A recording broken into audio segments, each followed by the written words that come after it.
what the chair of the Council of County Government, a dear sister there, and whom we were going, correctly referred to as the role of county government as the last mile implementers of critical development agenda, including the AU's Agenda 2063, the UN Sustainable Development change in every part of our political governance and development reality. It recalibrated our democracy, development, and reoriented policy making by simply redefining what was at stake at all times and handing over power to the people in their greatest number. This change was dramatic, and a change management framework was essential to the smooth transition into the brave new world that we put ourselves into. Despite the efforts of the Transition Authority and the Commission for the Implementation of the Constitution, the inauguration of revolution a decade ago was fairly noisy. And I know it because I have had the privilege of being the chair of IBEC since the first day we rolled out revolution until I changed jobs. Executives of both levels could not agree on Monday, each suspicious that the injury of losing functions would inevitably be followed by the insult of losing funding. Legislatures, too, had their frictions. At the same time, county assemblies and executives had many a disagreement over respective authority and limits, while at the national level, the Senate and the National Assembly engaged in a tug of war over oversight and budget making mandates, even as both I and national executive with restless suspicion. We were suspected by the National Assembly, we were also suspected by the Senate. So we didn't have many friends. The Council of Governors quickly emerged as a forceful champion of quick and total devolution, challenging elements in the national government which were still reluctant to let go of many powerful functions. I remember we had in the law a period of 3 years to transfer functions, but we transferred almost 90% of the functions in the first year. And many people thought we didn't make the right decision. With the benefit of hindsight today, I think we made the right decision to accelerate the devolution of functions because it gave county governments the opportunity to develop the capacities to be able to appropriate those functions and take over their mandates.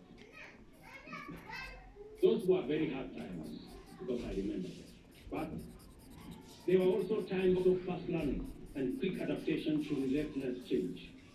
We discovered of people at the grassroots undertaking ambitious development programs and driving economic growth. And only a serial, inattentive person would say today that devolution has no impact in any part of Kenya. And you have to be really ungrateful. Very often, many of the positive outcomes of devolution are evident to those who have observed our rural areas and formerly remote and neglected regions over time. I am particularly encouraged by what we have achieved in the areas of health, agriculture, education, infrastructure, trade, development in the last 10 years of devolution. It is true that devolution has encountered setbacks owing to poor coordination, administrative rigidity, and inefficiency. And as I made a commitment, there are 3 fundamental issues that inform this particular session. Number 1, we made a commitment that we are going to analyze and frame all the remaining functions that are still being discharged by national government and transfer them to the counties. I am very happy that between the national government and the transition, the committee that is responsible for that job, and the other stakeholders, we have finally agreed on the functions that should be transferred. An analysis is going on the funding that will accompany the transfer of those functions. And I am told that in the next 60 days, we should be able to transfer all the remaining functions to our counties. Number two, as was said by the Council of Chair, the Chair of the Council of Governors, being a strong believer in devolution and having made a commitment that we will do what is possible to make sure that we try to the extent possible to keep to the timelines of disbursing money that is due to counties. Two things have happened. Unlike last financial year, where we crossed the year with about 30 billion due to counties, this year, I did make sure that every cent that was meant for counties was paid before we closed the books for last year. Again, we have paid the July allocation on time. I intend, to the extent possible, to keep to this schedule so that counties can manage their issues, deliver on their mandate, serve the people at the grassroots, roll out their programs, implement their projects in a timely manner and in a way that benefits people at the grassroots. It is for this reason that I have managed to do that with my administration. We also gave a commitment to support the bottom-up economic transformation agenda by promoting stronger performance at grassroots through collaboration with county governments and enhancing the equitable allocation of the county government. 8.3 billion, an increase of 1.2 billion in the same period, for making county assemblies truly independent and financially.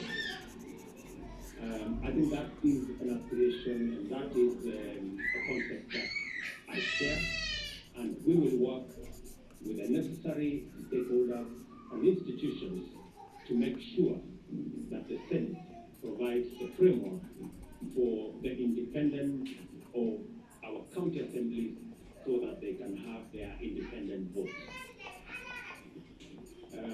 I know a matter has been also raised about salaries and allowances. That is a very difficult one, I must admit, because to finally usher in the performance management for high quality and sustainable service delivery in our counties. We know from experience that a robust performance management framework has enabled us to implement the Vision 2030 and achieve other ambitious targets with greater efficiency. We have a duty to deliver the same benefits in our most fundamental variable in all development agendas, that is resources. Over-dependence on allocations is beginning to unfairly constrict the frontiers of productive possibilities for the devolved units and severely limit their horizons of transformation. We see counties as the most sustainable drivers of shared prosperity and bottom-up economic transformation. It's competitive opportunities for local and international investors. All these opportunities have significant positive implications for county revenues and therefore revenues available for counties to and other action groups, as well as volunteers and well-wishers who continue to support devolution and devolved governments. One of the purposes of devolution was not only to enhance participation and inclusion by promoting diversity, it was also to make marginalized communities and minorities to be centralized in our. It is well known, has a long pedigree, an equally formidable legacy of devastation. Kenyans agonize continuously over it and would like to witness decisive action to bring it to an end. It is poor governance and specifically corruption, manifested through incompetence, negligence, poor professional standards, inefficiency, waste, mismanagement, and outright theft. I am happy that the plenum, all of us, as far as I can tell, it was never the spirit or intent of the people of Kenya to devolve corruption, mismanagement, and malpractice to counties. Yet, many counties had with my cabinet, as is required of us by the law, in making sure that you too are part of this digitization and automation process. Let me make a summary, let me make a summary in a very short way of where I think what I have said in many words. There are 5 points which I want to put across to my friends, leaders who are here. I know we have ministers here, we have governors here, and all our executives are here. We have PSS, we have CEOs, we have CECs, we have very senior staff from all of our counties. It is said that you cannot do the same thing in the same way over and over and expect different results. It is actually a streak of madness if you expect anything different. So, as a country, we have a historic moment to take this country to the next level. I want to persuade governors who are here. We have a historic. We just need to do a couple of things. Let me just give a few examples. Today, we import 520 billion of food items every year. 120 billion every year to import edible oil. We can produce this edible oil in Kenya. Those 6 counties, including the ones at the coast, from Lamu, Tana River, Kilifi, a bit of Mombasa, and Kwale, we can produce. And we are now working on a program, and I want to ask my friends, the governors, to work with us. We've already identified where we are going to get the seeds. We want to work with you to get the farmers, to get the areas. We've already done a bit of work in that space, number 1. Number 2, sunflower. We are already importing seeds, 200,000 tons. We want to begin the planting. We have identified the counties, we've sensitized the counties to begin in October to plant for sunflower. Go down to them. We have all that space to produce edible oil in Kenya. I want to encourage the counties who are here to work with us collaboratively. We are going to unlock a huge potential. Rice is one such. The farmers are there. We have what it takes to do all that. Let me also say something about sugar, which we are sorting out. Cotton, which we are already disputing, seeds. Livestock, we have 650 milk coolers that shortly we will be distributing to counties together to make sure that that's not happening. Number 2, we need to agree on being deliberate and intentional about creating opportunities for our young people to find jobs and work. You heard my elder sister Meg, what she said here. By the way, many people may have been wondering, whether she was talking about Kenya or another country. For your information, she was talking about Kenya. It's because we made a conscious decision to change some of our policies. When I made a commitment, we have implemented 80, maybe 85%.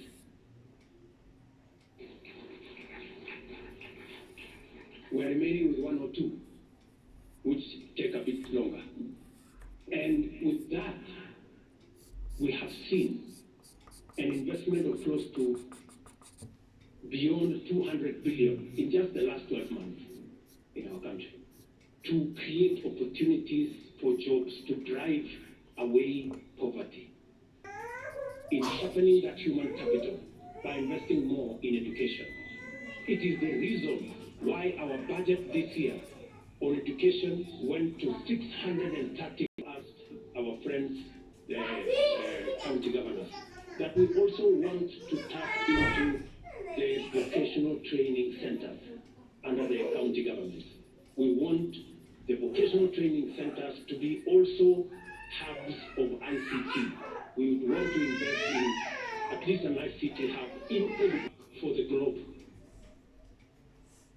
Number 3, we are working on making sure that this world-class labor we can export. And I want to thank many countries that have given us opportunity to export our labor. I have given very clear directions to my dear sister Florence. She knows what she must do for us to at least get 1 million export of labor from Kenya, 1 million jobs. In our manifesto, we made a commitment that we want to increase our remittance from diaspora from $4 billion to $10 billion. That is $1 trillion shillings. That is going to be an opportunity for us to create jobs. And finally, on matters job creation, we have advertised, I think, the first 14 county aggregation and industrial parks of commerce. We just have the opportunities. The American market alone is expecting more apparels from Kenya. That is why we are establishing a special economic zone in Busia, in Eldoret here, in Naivasha, in Dongokundu, in Adikwa kanende na apply mindo ya kwa hii. Yongu ya hii. Kanende na kala kazibu rikuta kaa kwa hii. Ngeti ona be job ingi mpaka permanent lakini remote mundu toma kuna from any country. As long as you are through the process, na badina ba kuwa maiwa Kenya, I need sangugi or that or that ideology kana Kenya is one of the best workforce in the whole world. Lakini wama na Kenya nzime tuma nimedha mesi you are going there out there to build your family back at home. Ngwaje?